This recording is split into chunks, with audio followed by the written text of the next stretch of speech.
भर का सहारा मिलेगा। किसको किसको भगवान जी चाहिए? कौन कौन प्रभु लेना चाहता? हाथ उठा करके बताए। क्या बात है, हमारे दिव्या बोल के सभी भक्त, सभी माताएं बड़ी दिव्य है, सभी लोग चाहते हैं भगवान मिल जाए मन से। सही बोल रहे हो? राम चाहिए? हाँ, तो बिल्कुल 7 दिन खूब भाव से समय जो भी आपका है भगवान जी को समर्पित करिए। देखिए कितनी जल्दी आपको राम जी मिलते हैं, कितनी जल्दी आपको श्री गोपाल जी मिलते हैं, हमारे श्री बिहारी जी। क्योंकि ये तो बड़े नटखटे हैं ना, है? पता नहीं टेढ़ी टांग वाली किसके पास में दौड़े दौड़े चली आए, कोई पता है क्या? भक्त के वश में है भगवान।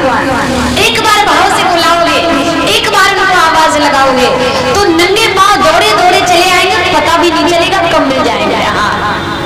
इसलिए उनको बुलाइए जरूर। बोलिए कृष्ण भगवान की, बोले हनुमान जी महाराज की। श्री नारद जी बाबा सनकादि ऋषियों से कहते हैं, हे ऋषियों, भक्ति को मैंने बहुत समझाया, फिर भक्ति ने एक बात पूछी कि हे ब्रह्मर्षि, एक बात बताइए कि परीक्षित को जब पता था कि कलयुग बहुत बड़ा दारुण है, ये कलयुग के आ जाने से, ये दारुण पापी कलयुग के आ जाने से जितने भी सत्कर्म हैं सभी लुप्त हो जाएंगे, गायब हो जाएंगे, तो ऐसे परीक्षित ने कलयुग को क्यों नहीं मार दिया, क्यों छोड़ दिया? इनको मार देना चाहिए ना। कितनी सुंदर बात कही है, ध्यान से सुनिएगा। नारद जी बाबा कहते हैं कि अरे भक्ति, कौन कहता है कि कलयुग बुरा है? क्योंकि अगर कलयुग बुरा होता तो परीक्षित इतनी बड़ी ज्ञानी जिन्होंने अपनी माता के गर्भ के अंदर ही भगवान का दर्शन कर लिया, अगर उनको यह पता होता कि कलयुग बुरा है, कलयुग अधर्मी है, कलयुग पापी है, तो क्या कलयुग को मार नहीं देते? फिर उसको स्थान क्यों दे दिया? अब कलयुग का निवास कहाँ है? धूतम पानम स्त्रिया सोना, कहाँ कहाँ कलयुग रहता है? जहां पर मदरा पान की जाती है वहां पर कलयुग का निवास होता है। जहां पर जुआ खेला जाता है वहां पर कलयुग का निवास होता है। जहां वैश्य प्रवृत्ति से माताएं अपने गृहस्थ का पालन करती हैं वहां कलयुग का निवास होता है। और जिस जगह पर निर्दोष जानवरों की बलि दी जाती है, जानवरों को, पशु पक्षियों को सताया जाता है, मारा जाता है, अहिंसा होती है, वहां पर कलयुग का निवास होता है। और 5वां स्थान कलयुग को किसमें दिया? कहा कि सोने में दे दिया, स्वर्ण में दे दिया। तो किसी ने जब पूछा कि सोना स्वर्ण तो हमारी माताएं पहनती है, और अगर कलयुग स्वर्ण में जाकर के निवास करेगा तो हमारी माताएं कैसे पहन पाएंगी? तो देखिए उसका भी निवारण है, उसका भी उसकी भी एक बात बताई है। कहा कि कलयुग उसी स्वर्ण में बैठेगा, उसी धन में बैठेगा जो धन अधर्मी के द्वारा लेकर के आया जाएगा, जो धन चोरी के द्वारा लाया जाएगा, अनीति के द्वारा। और जो व्यक्ति मेहनत से, अपनी तपस्या के बल से जो धन कमाएगा, जो स्वर्ण कमाएगा, उसमें कलयुग बिल्कुल भी निवास नहीं करेगा, भटकेगा भी नहीं। क्योंकि भगवान जी गीता में कहते हैं कि हर धातु मेरा स्वरूप है, हर धातु मेरा स्वरूप है, और हर धातु में मैं विराजमान हूं। तो जब हर धातु परमात्मा का स्वरूप है तो आप लोग विचार करें कि क्या उसमें कलयुग निवास कर सकता है? और अगर संसारिक दृष्टि से देखा जाए तो संसार की कोई भी ऐसी वस्तु नहीं है जिसमें कलयुग का निवास ना हो। जो हम वस्त्र पहनते हैं ना, ये भी दूषित होते हैं, ये भी अपवित्र होते हैं। हम जो चप्पल पहनते हैं वो भी दूषित होती है। हम जो भोजन करते हैं वो भी दूषित होता है, अपवित्र होता है। तो कहा कि पवित्र कैसे बनाया जाएगा? तो कहा कि संसार की कोई भी ऐसी वस्तु नहीं है जो पवित्र हो, सब अपवित्र है। लेकिन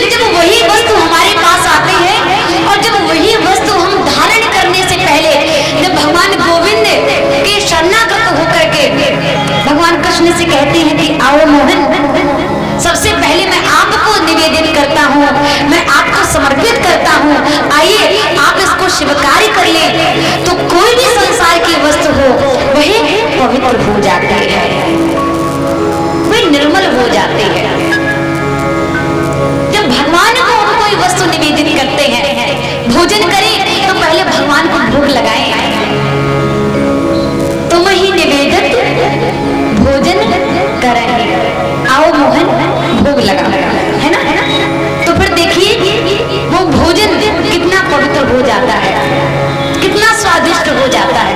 कोई वस्त्र हम धारण करें तो पहले गोविंद को बुलाएं, आओ प्रभु आप इसको स्वीकार कर लीजिए। तो जो भी अपवित्रता है सब दूर हो जाती है। तो किसी ने कहा कि कलयुग बुरा नहीं है, क्योंकि कलयुग कुछ है ही नहीं। कलयुग तो 5 स्थानों पर अपना निवास, उसका निवास स्थान है। भगवान के 4 चरण हैं, आप सभी लोग जानते हैं, त्रेता, सतयुग, द्वापर, कलयुग, है ना? तो प्रभु का चौथा चरण है जो कलयुग चल रहा है। और लोग जब बुरा कर्म करते हैं तो क्या कह देते हैं कि भैया क्या करें, कलयुग चल रहा है। अरे कर्म अच्छा करिए ना, कर्म अच्छा करोगे तो कलयुग कहां से दिखाई देगा बताइए? और अगर जिसको कलयुग दिखाई देता है तो कोई मुझे ये बताए, क्या किसी ने कभी कलयुग को देखा है? किसी ने देखा है? और जिसने देखा वो मुझे बताए कि कैसा रूप होता है, कैसा रंग है, कलयुग का कैसा आकार है। अरे बुरा कर्म करोगे तो महाराज कलयुग ही होगा ना। अच्छा कर्म करिए ना, दीन दुखियों की सेवा करिए, दान करिए, पुण्य करिए, ब्राह्मणों को भोजन खिलाइए, संतों का सम्मान करिए, भोजन खिलाइए, भगवान की गोविंद की आराधना करिए, गीता पाठ करिए, वेद ध्वनि करिए, वेदों का आप अध्ययन करें, पुराणों का अध्ययन करें, श्री रामचरित मानस का अध्ययन करें। देखो कहां से कलयुग नजर आएगा, कहां से दोष नजर आएंगे। हमारे श्री पूज्य पाद तुलसीदास जी बाबा कहते हैं कलयुग बुरा नहीं है, बुरे हैं तो हमारे कर्म ही बुरे हैं। कर्मों में दोष है, कलयुग में कोई दोष नहीं है। क्यों? कलयुग केवल नाम अधारा,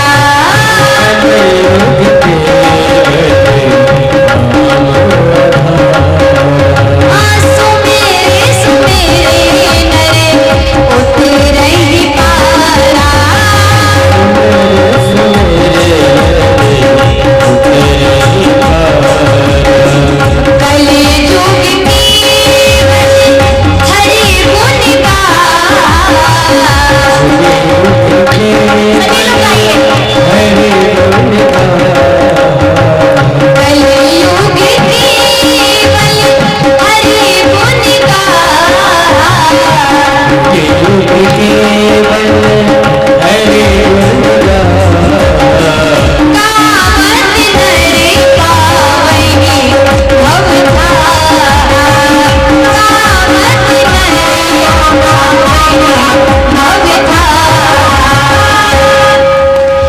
कलयुग केवल हरि गुण गाया।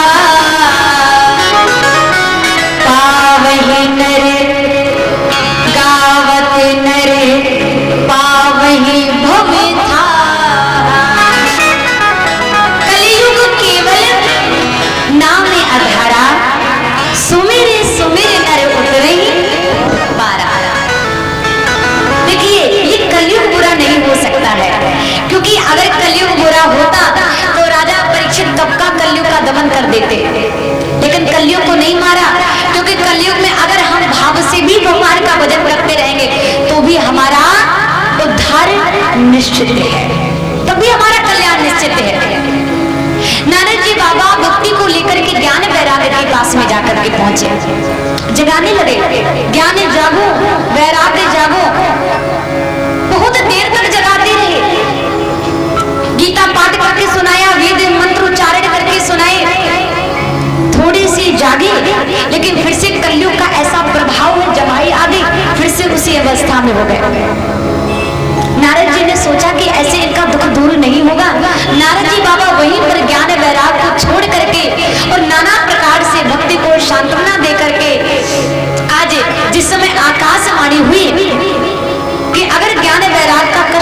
करना चाहते हो तो सत्कर्म करिए। तो वही सत्कर्म का विधान जानने के लिए नारद जी बाबा चल देते हैं। चल दिए नारद जी बाबा, और नारद जी चली आ रहे थे। बद्रिकाश्रम में जब पहुंचे तो सनकादि मुनियों से उनकी भेंट हो जाती है। यही तो सनकादि मुनि मिली है बद्रिकाश्रम में। कथम ब्रह्मणि दीन मुखा मत चिंता करो भगवान। ब्रह्म ऋषियों ने पूछा कि आपके मुखारे बिन पर चिंता कैसी है। नारद जी बाबा ने जब संपूर्ण अपनी कथा सुनाई तो सनकादि मुनियों ने कहा, आइए हम सभी लोग हरिद्वार के पास में एक आनंद नाम का घाट है जहाँ पर संतों के हमेशा सत्संग चला करते हैं, आइए हम सभी लोग वहीं पर पधारे। और सनकादि मुनि नारद जी को लेकर के हरिद्वार के पास में, कहते हैं गंगा के किनारे आनंद नाम का घाट है जहाँ पर हरि के दास हमेशा भगवान का भजन कीर्तन करते हैं।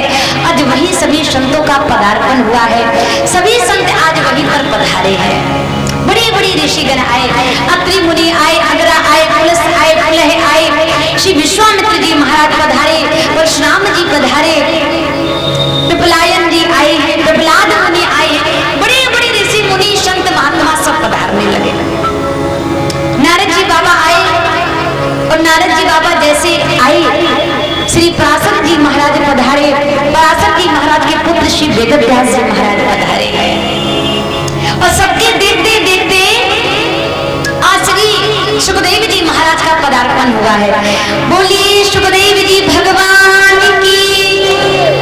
सुखदेव जी महाराज का पदार्पण हुआ, सुखदेव जी महाराज आए हैं और जैसे सुखदेव जी महाराज बैठे तो कहते हैं कि वहीं पर संतों ने बड़ा सुंदर प्रश्न कर लिया। कहा कि आप कृपया करके यह बताएं कि भागवत है क्या, ये भागवत कथा क्या है आखिर में, और भागवत के सुनने से, भागवत के सेवन करने से जीवन में कौन कौन से संकट, कौन कौन से कष्ट दूर होते हैं, ये भागवत हमें क्या प्रदान करते हैं।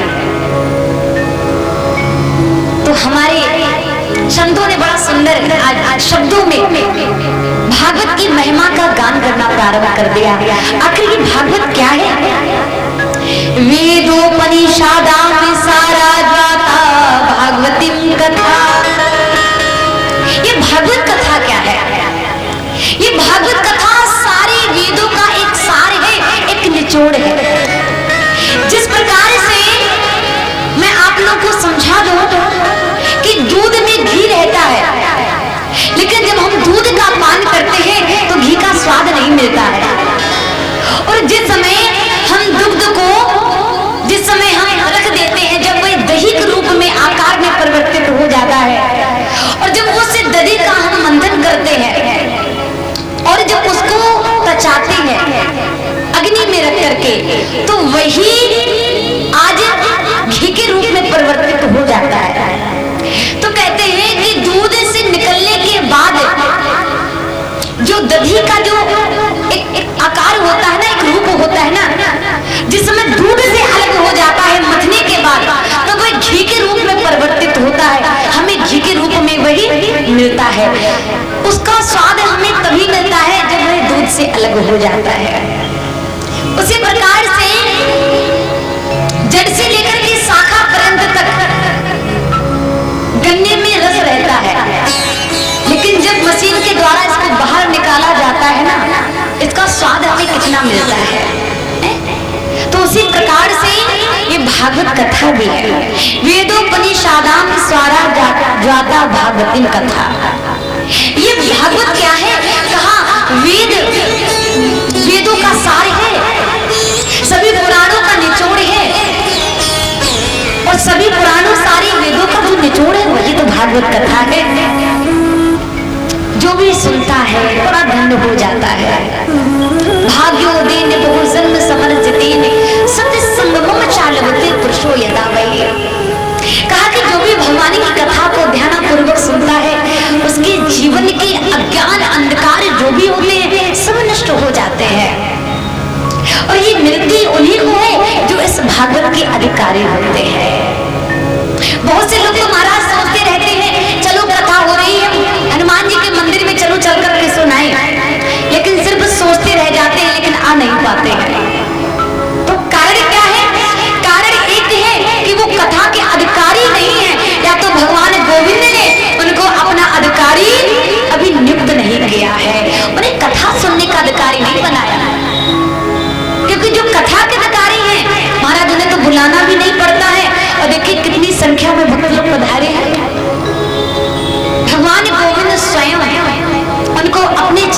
राष्ट्र बना लेते हैं। एक बार जब हमारी कथा हुई पंजाब में, और श्री लड्डू गोपाल को लेकर के जिस समय हम यात्रा कर रहे थे, तो कहते कि एक श्रीमान जी हमें मिले, और श्रीमान जी ने एक बात श्री लड्डू गोपाल को देख करके कही कि देखो महाराज जी, ये भगवान का भी एक अपना एक आनंद है। देखिए लड्डू गोपाल कहाँ से होकर के कहाँ चले आए, पंजाब तक भ्रमण कर लिया, वृंदावन से यहाँ तक चली आए, यहाँ तक यात्रा कर ली। तो हमने कहा कि अरे भैया कैसी बातें करते हो, अरे इन्होंने यात्रा नहीं की है, ये हमको लेकर के नहीं आए यहाँ तक। आप बोल रहे ना कि आपको लेकर के देखो लड्डू गोपाल कहाँ से कहाँ आ गए, तो ये हमको लेकर नहीं आए, हम इनको लेकर नहीं आए हैं, यही हमको लेकर के आ गए हैं। अगर ये हमारे साथ में नहीं होते तो वहां से लेकर के वृंदावन से लेकर के हम पंजाब तक का कैसे भ्रमण कर पाते, पंजाब तक की यात्रा कैसे कर पाते। और इनकी जहां जहां इच्छा होती है ये वही वही लेकर के चल देते हैं। तो इसलिए भगवान कृष्ण की जब अद्भुत जब कृपा होती है तो वो हमको वहां तक पहुंचा देते हैं जहां तक हम लोगों ने सोचा भी नहीं होता है, वहां से वहां श्री ठाकुर जी पहुंचा देते हैं। इतनी अद्भुत इनकी कृपा होती है। सभी संतों का सत्संग चल रहा है, भक्ति माता बड़ी प्रसन्न हो गई, और जैसे ज्ञान वैराग्य के कान में जाकर के या भागवत के शब्द जाकर के जैसे पड़े, ज्ञान और वैराग्य दोनों आज अचेत अवस्था में हो गए। भक्ति माता दोनों पुत्रों को लेकर के आज संतों के सामने उपस्थित हो गई, प्रकट हो गई, और बड़े भाव से आए भगवान गोविंद का स्मरण करने लगी, कीर्तन भजन करने लगी। भक्त प्रहलाद वहीं पर प्रकट हो जाते हैं, धूजी वहीं पर प्रकट हो गए, इंद्र देवता वहीं पर प्रकट हो गए। कोई तो महाराज मृदंग बजाने लगा, कोई मनीरा बजाने लगा, कोई अपने अपने ढोलक पर थाप देने लगा। नाना प्रकार से भक्ति माता आज नृत्य करने लगती है, और दोनों पुत्रों को लेकर के प्रकट हो गई और गान करती है। आइए सभी लोग गान करेंगे। श्री कृष्ण गोविंद हरे मुरारे, हे नाथ नारायण वासुदेव।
सदा सेव्या श्रीमद् भागवती कथा। हमेशा हमेशा भगवान की कथा का रसास्वादन करना चाहिए, क्योंकि प्रभु की कथा जो हमेशा सेवन करता है, जो सुनता है, कहते हैं उसके हृदय में आकर के गोविंद जी का प्रादुर्भाव हो जाता है। स्वयं भगवान गोविंद आकर के बैठ जाते हैं। बोलिए गोविंद भगवान की। भक्ति माता आकर के विराजमान हो गई। भक्ति ने पूछा वही कि आप लोग मुझे बताएं कि मैं कहाँ जाकर के निवास करूं, मेरा निवास स्थान कौन सा होगा। संतों ने कहा कि ऐसा करो देवी, जो वैष्णव भक्त हैं, जो गोविंद की बड़ी आराधना करते हैं, जिनका घर निर्मल रहता हो, स्वच्छ रहता हो, ऐसा करो उन्हीं के घर में जाकर के आप निवास करने लग जाओ। तो उसी समय भक्ति माता दोनों पुत्रों को ले लेती है और दोनों पुत्रों को लेकर के आज अपने वैष्णव भक्त के हृदय में जाकर के विराजमान हो गए। संतों ने एक बड़ा सुंदर प्रश्न कर दिया सौनकादि ऋषियों से। कहा कि कृपा करके आप मुझे यही बताएं कि जो मानव हमेशा हमेशा पाप कर्म करते हैं, जो मानव हमेशा हमेशा क्रोध रूपी अग्नि में जलते हैं, जो मानव हमेशा दूसरों को देख करके ईर्ष्या रूपी अग्नि में जलते रहते हैं, क्या उनका भी भगवान कभी कल्याण करते हैं? क्या उनका भी कभी उद्धार होता है? तो भागवत में कथा आई है, आप सभी लोग विदित हैं, धुंधकारी की कथा है। सूत जी महाराज से सौनकादि ऋषियों ने प्रश्न किया है, ये मानवा पाप क्रस्तस्तु सर्वदा सदा दुराचारिता विमार्गतः क्रोधा अग्नि दग्धा कुटिलाशिकामिना सप्ताह यज्ञ निकलो पुनन्ति चा। ये मानवा पापग्रस्तु सर्वदा सदा दुराचारिता विमार्गतः। एक बात बताएं हे संतों, जो मानव हमेशा हमेशा जो पाप कर्म करता है, क्या उसका कभी उद्धार होता है? तुंगभद्रा नदी के किनारे एक नगर है और उस नगर में एक ब्राह्मण जी रहते हैं जिनका नाम है आत्मदेव। नाम क्या है? आत्मदेव।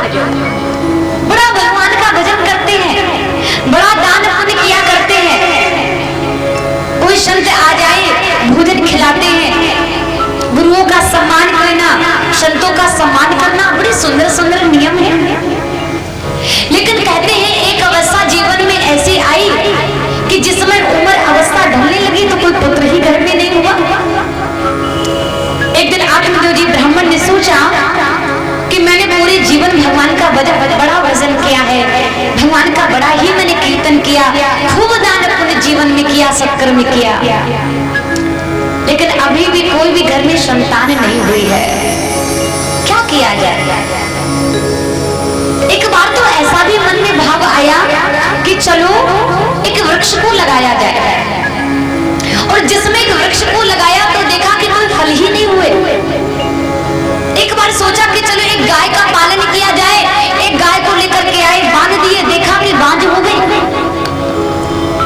एक बार संत लोग भिक्षा मांगने के लिए आए, भिक्षा लेने से संतों ने मना कर दिया, आप तो निपुत्री ब्राह्मण हैं और मैं ऐसे निपुत्री ब्राह्मण के हाथों से भिक्षा नहीं लेता। उसी समय ब्राह्मण जी को बड़ा कष्ट हो गया। ब्राह्मण जी ने सोचा कि मैं क्या करूं। अपने मन में विचार किया, अब मुझे क्या करना चाहिए। तो मरने का निश्चय कर लिया, घर को छोड़ दिया, मरने के लिए रास्ते से चल देते हैं। और जिसमें ब्राह्मण जी चले जा रहे थे, गर्मी का समय था, तो जंगल के रास्ते से होकर के जा रहे थे। बड़ी प्यास लगी, एक तालाब नजर आया और उस तालाब के पास में ब्राह्मण जी बैठ गए और बैठ करके पहले तो जल का पान किया, फिर बैठ करके बड़ी लंबी सांस लेकर के आज पुत्र के मुंह में फिर से आज पुनः फंसे हैं, रोने लगे। ऐसा पुत्र का मुंह जागृत हुआ कि रोना प्रारंभ कर दिया।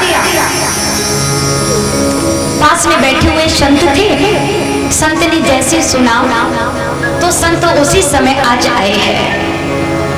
उस उसी समय संत आए और संत ने आकर के आज ब्राह्मण जी से रोने का कारण पूछा। ब्राह्मण जी, आप रो रहे हैं, क्यों रो रहे हैं, किस लिए रो रहे हैं आप? कथम रोदीश विप्रंतम काते चिंता बलियसी वदितुम सत्वरम महिमं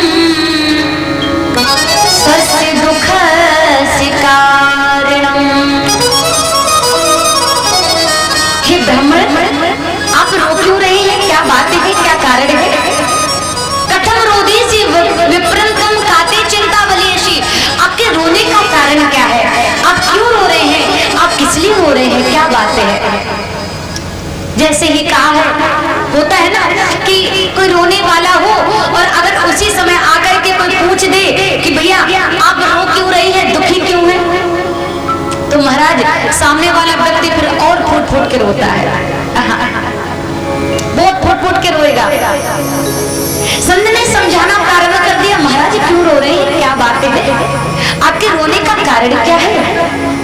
अरे आपको देख करके तो ऐसा लग रहा है आप बहुत बड़ी कोई ज्ञानी ब्राह्मण है, आपने बहुत पुराणों का, शास्त्रों का अध्ययन किया है, आपका मस्तिष्क ज्ञान के बल से, प्रताप से चमक रहा है, कौन है आप और क्यों रो रहे हैं आप, क्या कारण है?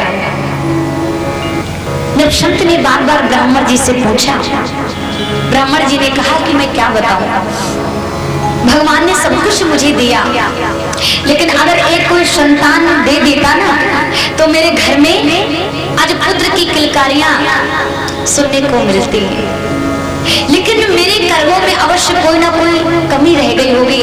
मैंने इतना दान पुण्य जीवन में किया है, इतना मैंने सब कुछ किया, लेकिन फिर भी हमारे घर में कोई पुत्र नहीं जन्मा है। बड़ी रोने लगी ब्राह्मण जी। संत ने बहुत समझाया कि अरे ब्राह्मण जी, इस संसार में कौन किसका हुआ है? इस संसार में कौन किसका हुआ है? और ये जीवन क्या है? ये जीवन तो एक जुआ है। हर व्यक्ति अकेले आता है, हर व्यक्ति अकेले अपने जीवन के समस्त भोगों को भोगता है, अच्छी बुरी कर्मों का हर कोई फल का परिणाम भोगता है और मरने के बाद संसार से चला जाता है। कौन किसका संसार में हुआ है? कोई ना काऊ सुख दुख करे दाता, निज कृति कर्म भोग सब भ्राता। अरे हर व्यक्ति अपने कर्मों का अधिकारी है। कर्मणा जायते जंतु कर्मणे में विलीयते। हर व्यक्ति जीवन में संसार में आकर के दुख और सुख का परिणाम भोगता है। और आप रो रहे हैं, किस लिए रो रहे हैं? कि मेरा पुत्र हो जाएगा, मेरी सेवा करेगा, मुझे जल देगा, मेरे पैर दबाएगा। अरे भैया, जिनके घर में 4-4 बेटे हैं उनके माता पिता से पूछो, कितने वृद्धाश्रम खुले हुए हैं, देखो। अरे किसी के मान लो बेटे नहीं होंगे, किसी के मान लो पुत्र नहीं होंगे। इतनी माताएं वृद्धावस्था में, वृद्धा आश्रम में इतनी माताएं रहती हैं, तो क्या किसी के पुत्र नहीं होंगे? संसार में हर व्यक्ति आता है और हर व्यक्ति अपने अपने कर्मों का भुगतान भुगतता है। संत तो ये भी कहते हैं कि एक झोली में फूल भरे हैं, एक झोली में कांटे। एक झोली में फूल भरे हैं, एक झोली में कांटे। और तेरे मेरे बस का कुछ नहीं, वो बांटने वाला बांटे। अरे कोई कारण होगा, अरे कोई कारण होगा।